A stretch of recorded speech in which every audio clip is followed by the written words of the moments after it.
Hey everyone, welcome back to Step Up. Today we are going to be talking about vinyl flooring in general. We're going to be talking about thickness, we're going to be talking about different kinds, and we're going to be talking about wear layers. And all of this information is going to be really important for you when you're going to pick out the vinyl flooring that you are going to be using in your next project. So in this video, I'm going to try to make it as simple as possible for you to understand what exactly you need in the situation so that when you go shopping, you have this information on hand. So to get started, we're going to be talking about wear layers. Wear layers is the thickness of the surface of a vinyl plank flooring. So it doesn't matter which type of vinyl plank you have, whether you're looking at a really solid one, whether you're looking at a more flexible lay flat or lay loose vinyl, or even all the way down to those really thin and really flexible glue down vinyls. The wear layer measurement is done the same way on all of the vinyls. What this is looking at, it is looking at the top of the vinyl, the color and the texture on the top that is going to slowly get worn down with foot traffic, scratches, and use. Okay? As you can imagine, this is probably the most important piece of information that you need about vinyl. Although unfortunately, a lot of brands of vinyl don't actually prominently advertise this or even sometimes put it on their boxes. They focus more on the overall thickness as opposed to the wear layers. Wear layers generally come anywhere 6, 12, 20. We're seeing a lot of 22s right now, and in commercial properties up to 40.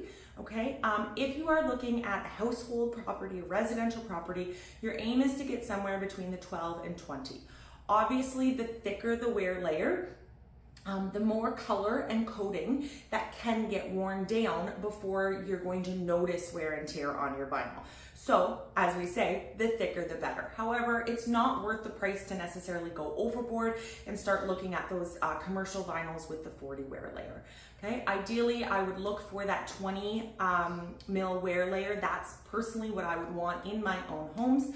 And especially if you are having dogs, if you're having kids, if you're having people wearing shoes, just over time, that wear layer is going to last you anywhere from about 10 to 20 years.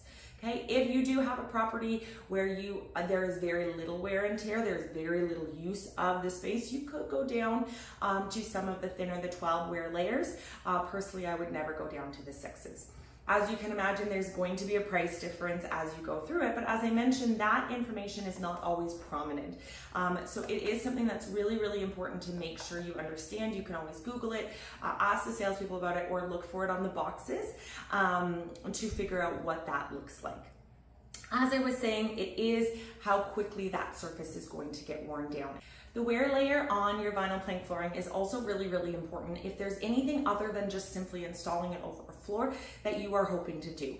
If you are hoping to use your vinyl planks to create stair nosings through Step Up, the wear layer is going to be important. It is really important that we have at least a 20 mil wear layer because through that modification and bending process into that nosing profile, we do want to make sure that that wear layer is sturdy and supported.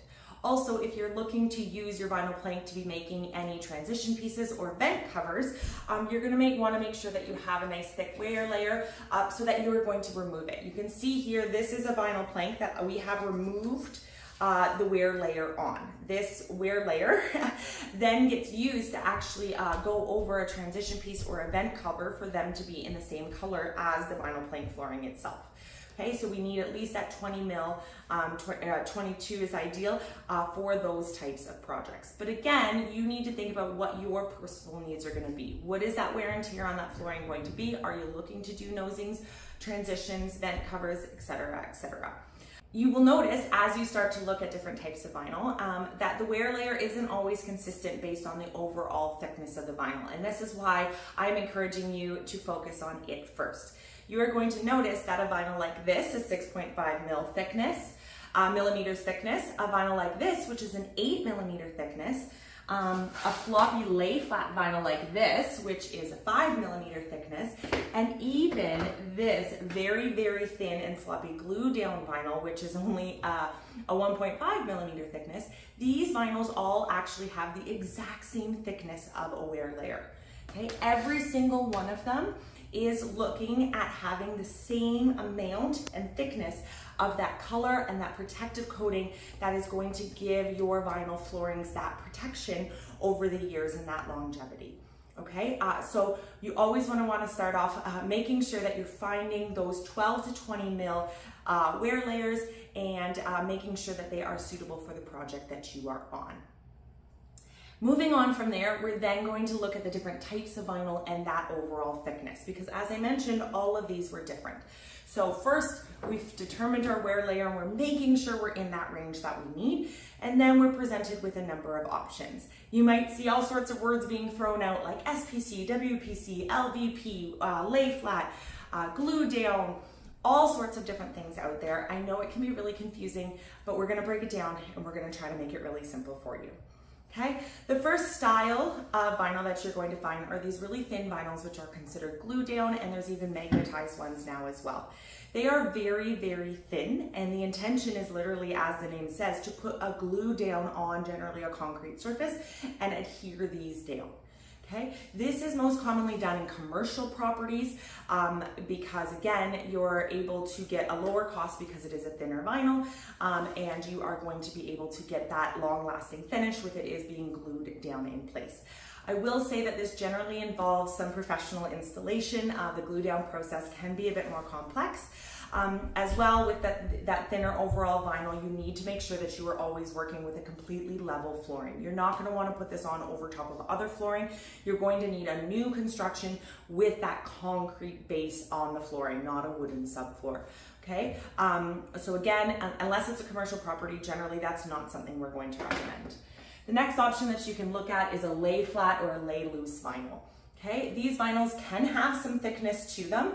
We're seeing them coming anywhere between a 3 millimeter, the thicknesses always come in millimeters, a 3 millimeter and a 7 millimeter for these. But you will notice that they are quite flexible. No matter how thick they are quite flexible.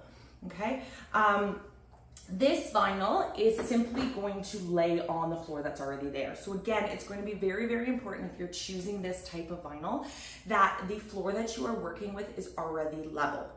Okay, whether that is a leveling process that needs to be done in the property, or you're going over a brand new construction subfloor, you do need to make sure that it is already level. The nice thing about lay flat or lay loose vinyl is that it is easy to replace, and if you are doing a temporary job where you're going to want to go later, it is easy to remove. It is not adhered in any way.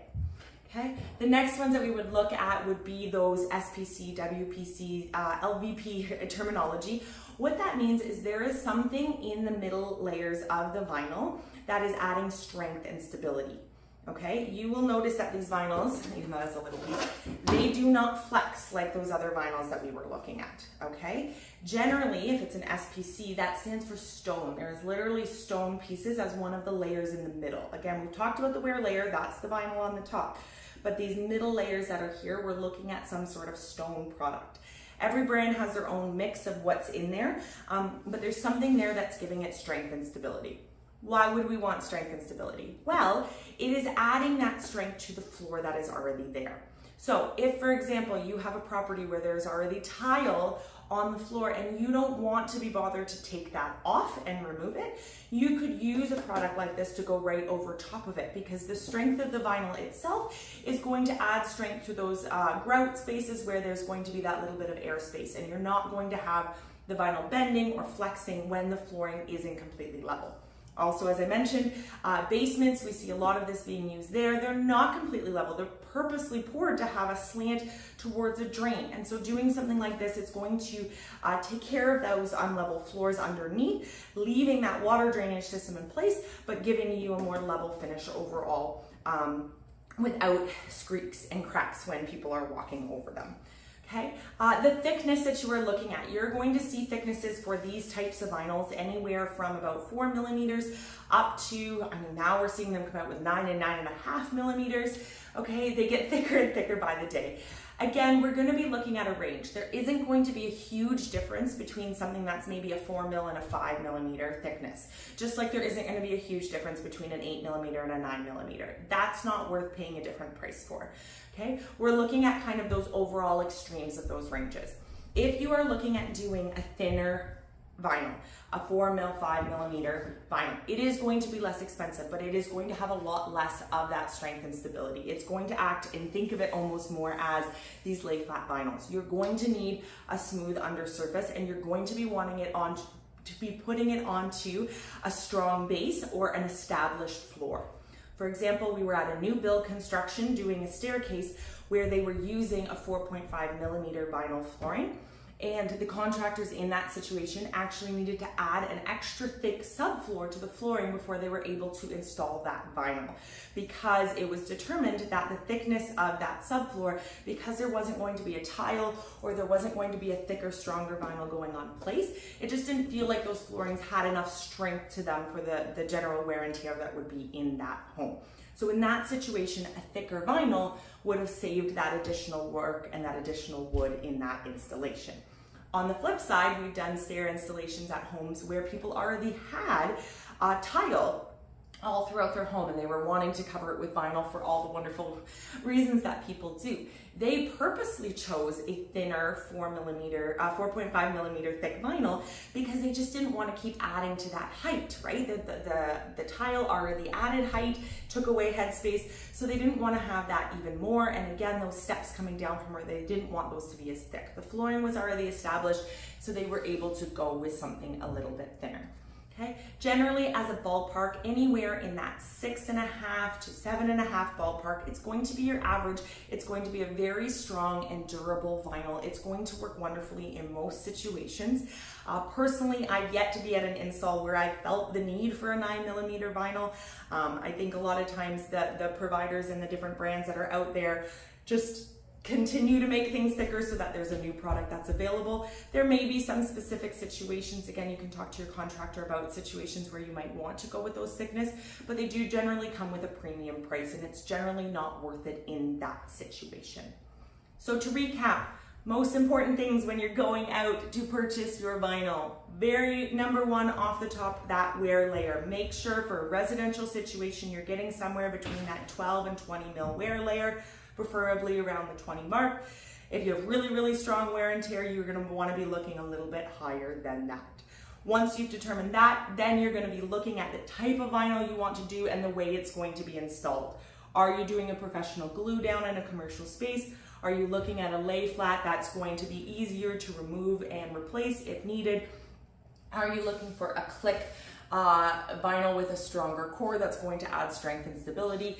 And then once you've determined that, if it does happen to be that stronger stability vinyl, you're then looking at that overall thickness. Is the goal over an established floor to reduce?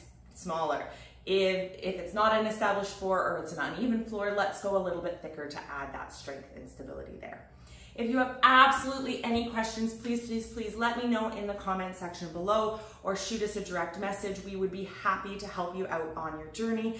As always, if you're looking for stair nosings, if you're looking for transitions or vent covers, we are here to help. Please reach out on our website. And as always, if you haven't already, please hit that subscribe button to support our channel. I hope you have a great day.